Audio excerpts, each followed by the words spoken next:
Hello students, presently हम fifth unit study कर रहे हैं, that is centre of mass and rotational motion. Previous lecture में हमने रोटेशनल मोशन के बारे में पढ़ा था, एक टेबल स्टडी की थी which shows the relation between linear motion and rotational motion. तो देखिए, हमने बताया था आपको कि जिस तरह से आपकी तीन इक्वेशन ऑफ मोशन हैं, v is equal to u plus A T, s is equal to U T plus half A T square and v square minus U square is equal to 2as। इसी तरह same pattern में आपकी equation of rotational motion आती हैं। हम initial velocity को rotational motion में omega nought बोल देते हैं, that is initial angular velocity. Final linear velocity को ओमेगा से बोल देते हैं, that is final angular velocity. A क्या है? लीनियर एक्सेलरेशन, और इधर क्या आएगा आपका alpha. Alpha is the angular acceleration. Clear? फिर इसी तरह एस क्या है? डिस्प्लेसमेंट है, और आपका थीटा क्या आ जाएगा? एंगुलर डिस्प्लेसमेंट आ जाएगा। क्लियर? फिर टाइम का कोई वेरिएशन नहीं होता बेटा, टाइम सेम रहता है, चाहे आप लीनियर मोशन की बात करें और चाहे आप रोटेशनल मोशन की बात करें। तो जिस तरह से ये तीन आपकी इक्वेशन ऑफ लीनियर मोशन हैं, इसी तरह रोटेशनल इक्वेशन हो जाती हैं। Omega is equal to omega nought plus alpha T, theta is equal to omega not T plus 1/2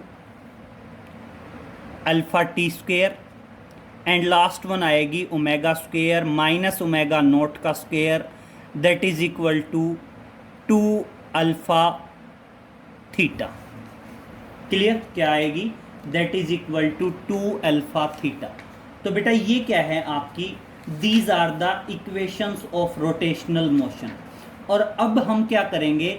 equation of rotational motion का प्रूफ पढ़ेंगे हम। जैसे आपने इक्वेशन ऑफ लीनियर मोशन का प्रूफ पढ़ा था बाय यूजिंग इंटीग्रेशन मेथड, इसी तरह क्या आएगा बेटा? आपका जो इक्वेशन ऑफ रोटेशनल मोशन है, इनका प्रूफ आएगा by using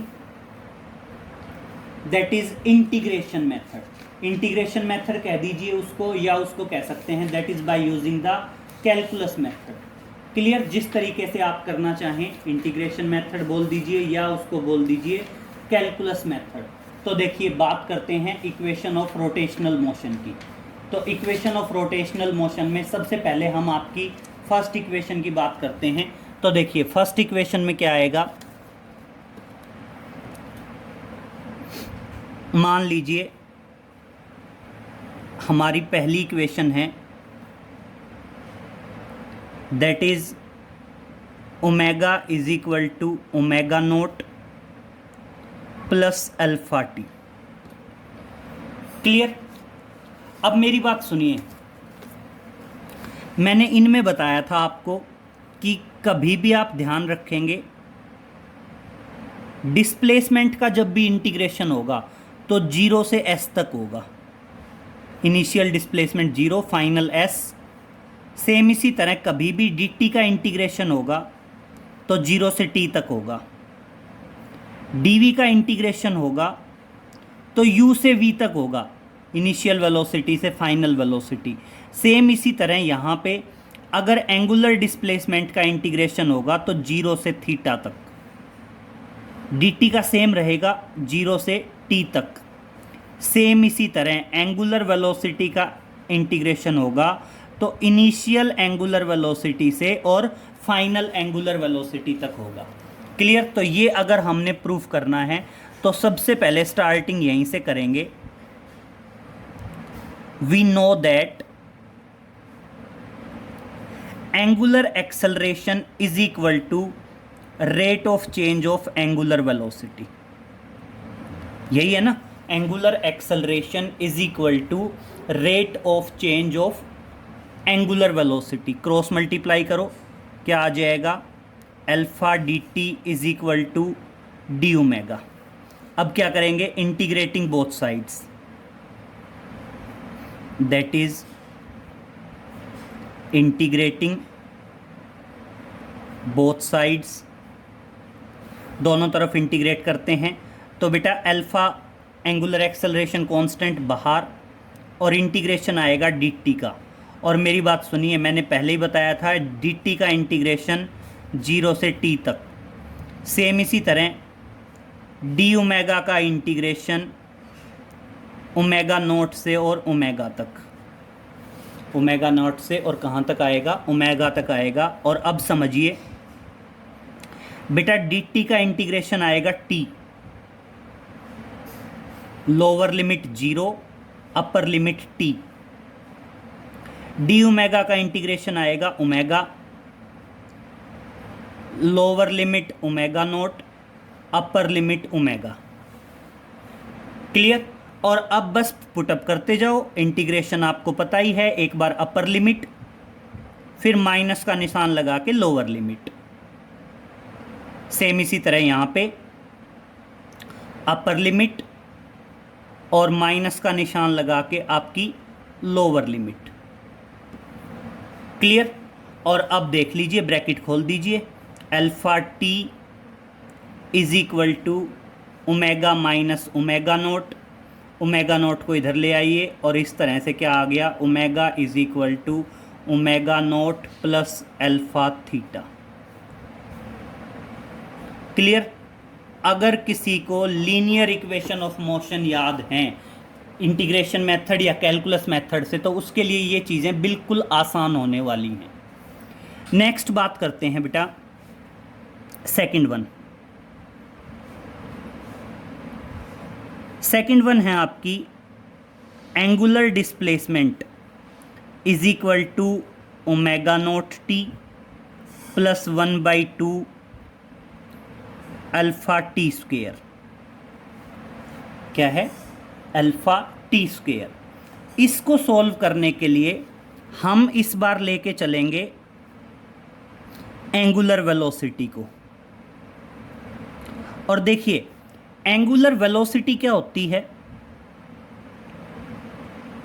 that is rate of change of angular displacement. भाई angular velocity is equal to rate of change of angular displacement.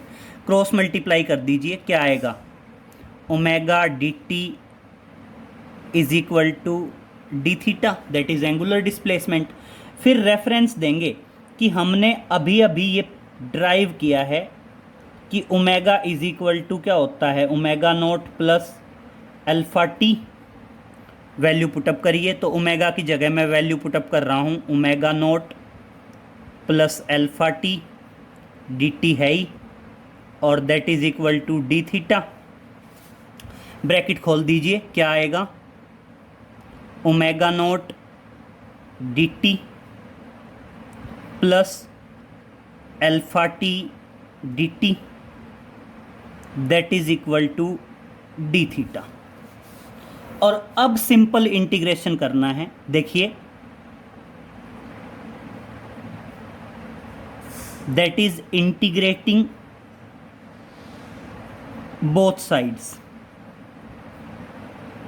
दोनों तरफ इंटीग्रेट करते हैं तो देखना क्या आएगा, omega not initial angular velocity integration D T, same वही 0 से t तक, प्लस अल्फ़ा एंगुलर एक्सेलरेशन, और इंटीग्रेशन के अंदर क्या आ गया, टी डी टी, वही सेम 0 से t तक, और फिर आया angular displacement D theta, that is from 0 to theta.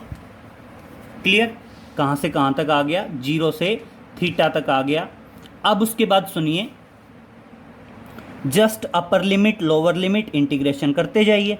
तो देखिए ओमेगा नोट, बेटा डी टी का इंटीग्रेशन आएगा t, हमने इंटीग्रेशन के बारे में आपको पहले बताया हुआ है, और लिमिट आएगी 0 से t तक। फिर अल्फा बाहर, बेटा टी डी टी पावर में एक ऐड करो, उसी से डिवाइड करो, तो पावर में एक ऐड करेंगे तो टी स्क्वेयर, और उस पावर से ही डिवाइड कर दिया, और सेम लिमिट 0 से t तक। बेटा एंगुलर डिस्प्लेसमेंट डी थीटा का integration theta, that is from 0 to theta. अब बस क्या करना होता है, upper limit minus lower limit. तो देखिए omega not upper limit minus lower limit, lower limit 0 है ना, upper limit minus lower limit plus alpha, T की जगह upper limit T square by 2, फिर माइनस टी की जगह लोअर लिमिट 0 का स्क्वायर करेंगे तो 0 ही आएगा। और यहाँ पे देखिए अपर लिमिट माइनस थीटा की जगह 0 लोअर लिमिट, और देखिए क्या आएगा, omega not T plus alpha T square by 2 that is equal to theta. और ये बेटा वही तो इक्वेशन आ गई, theta is equal to omega not T plus 1/2 alpha T square. और ये आपकी इक्वेशन ऑफ रोटेशनल मोशन की सेकंड इक्वेशन प्रूव हो गई। क्लियर? तो ये आपकी इक्वेशन ऑफ मोशन जो थी उसकी रोटेशनल मोशन की first equation, equation of rotational motion की सेकंड इक्वेशन। अब बात करते हैं बेटा third equation, equation of rotational motion में। तो देखिए नेक्स्ट हम बात करते हैं दैट इज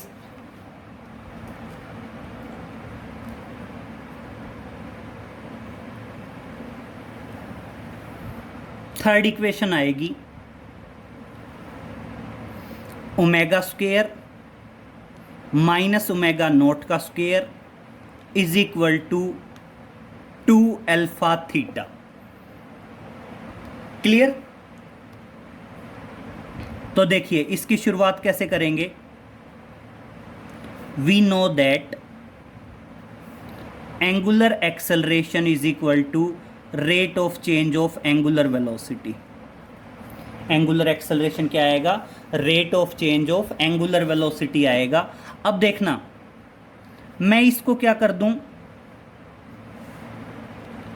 एंगुलर डिस्प्लेसमेंट से मल्टीप्लाई कर दूं और एंगुलर डिस्प्लेसमेंट से डिवाइड कर दूं, कोई फर्क नहीं पड़ना, कैंसिल हो जाना है। अब देखिए ये जो बचा angular displacement upon angular, that is rate of change of angular displacement with time D theta by D T, reference देंगे कि एंगुलर वेलोसिटी इक्वल टू होती है rate of change of angular displacement के। तो इस तरह से देखिए क्या आएगा, alpha is equal to D theta by D T की जगह तो आ जाएगा ओमेगा, और बच गया क्या साथ में, D omega by D theta. साथ में क्या बच गया बेटा, D omega by D theta. अब बेटा क्रॉस मल्टीप्लाई कर दीजिए, क्या आया, alpha D theta is equal to omega into D omega. अब दोनों तरफ इंटीग्रेट करिए, that is integrating both sides. दोनों तरफ क्या करते हैं बेटा, इंटीग्रेट करते हैं। इंटीग्रेट करेंगे तो अल्फा बाहर, डी थीटा का इंटीग्रेशन 0 से थीटा तक, और omega D omega integration initial angular velocity से और फाइनल एंगुलर वेलोसिटी तक। तो देखिए क्या आएगा, डी थीटा का integration theta, lower limit upper limit, omega D omega का integration omega square by 2 omega nought से ओमेगा तक करते जाओ जरा, upper limit minus lower limit, upper limit minus lower limit. अब देखिए ये जो 2 है ये मैं इधर पहुंचा रहा हूं, तो आपका क्या आ गया, two alpha theta is equal to omega square minus omega note का स्क्वेयर। क्लियर। और ये हमारी आ गई है इक्वेशन ऑफ रोटेशनल मोशन की third equation, that is equation of rotational motion की थर्ड इक्वेशन आ गई है ये। क्लियर। तो इस तरह से हमने तीनों इक्वेशन पढ़ ली हैं। इक्वेशन ऑफ रोटेशनल मोशन में first equation, second equation, third equation. अब बात करते हैं बेटा laws of rotational motion, that is laws of rotational motion.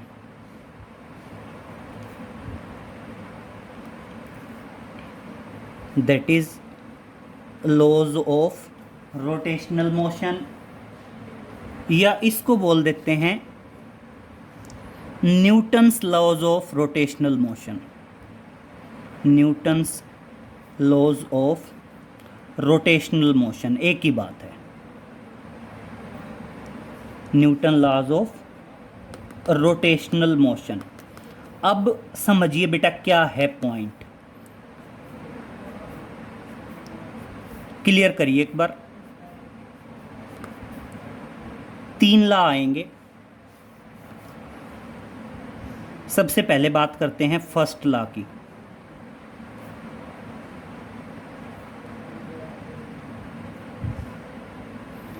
अब सुनिए,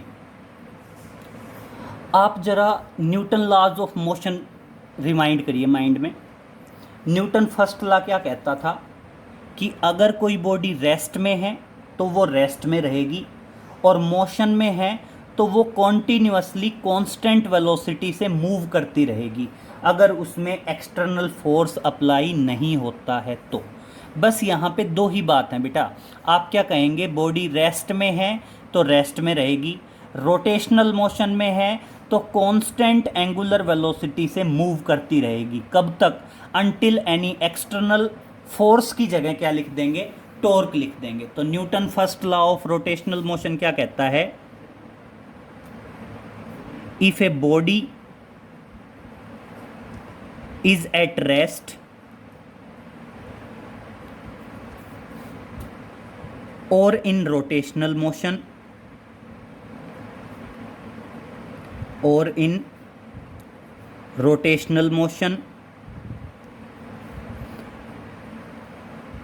then it will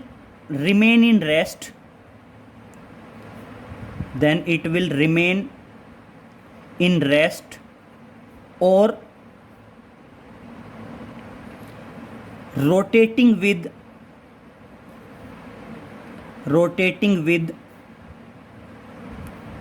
constant angular velocity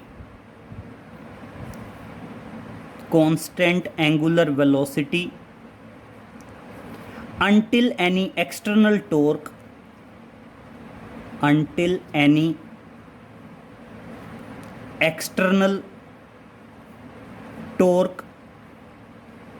is applied on it. Clear? जब तक इसके ऊपर कोई एक्सटर्नल टॉर्क नहीं लगेगा तब तक अगर कोई बॉडी रेस्ट में है तो वो कॉन्टीन्यूअसली रेस्ट में रहेगी, अगर कोई बॉडी मोशन में है तो वो कॉन्टीन्यूअसली किस में रहेगी, कांस्टेंट एंगुलर वेलोसिटी से मूव करती रहेगी। क्लियर? नेक्स्ट सेकंड लॉ की बात करते हैं।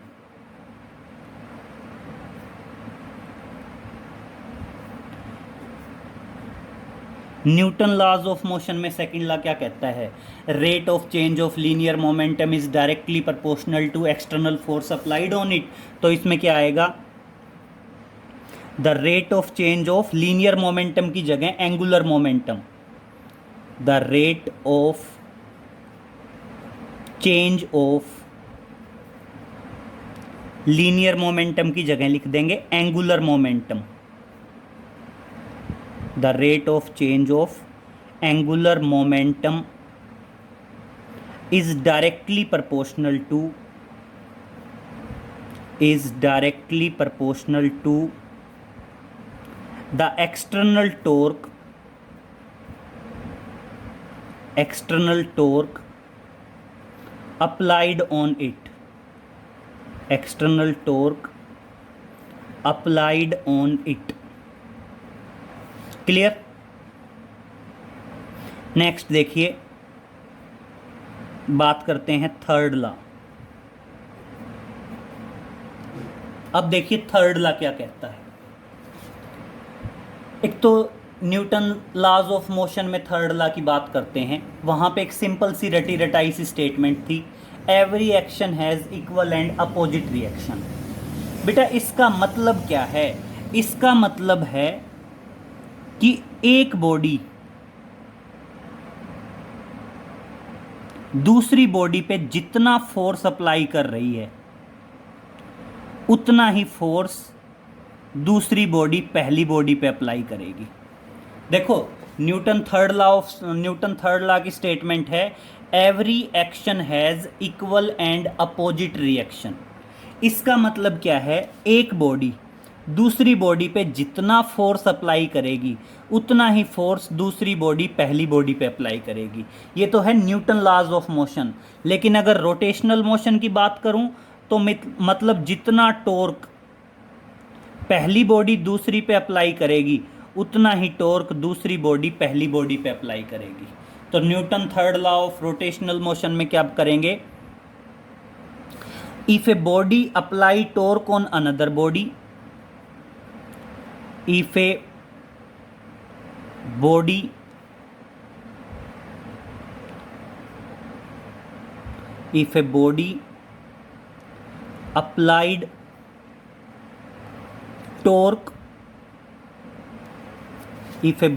applied torque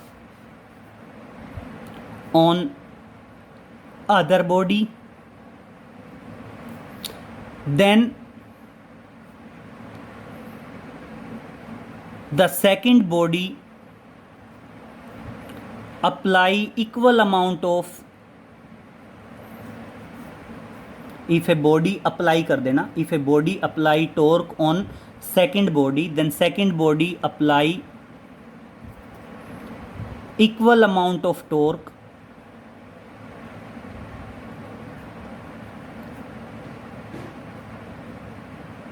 on first body, equal amount of torque on first body. तो क्या बताओगे? If a body apply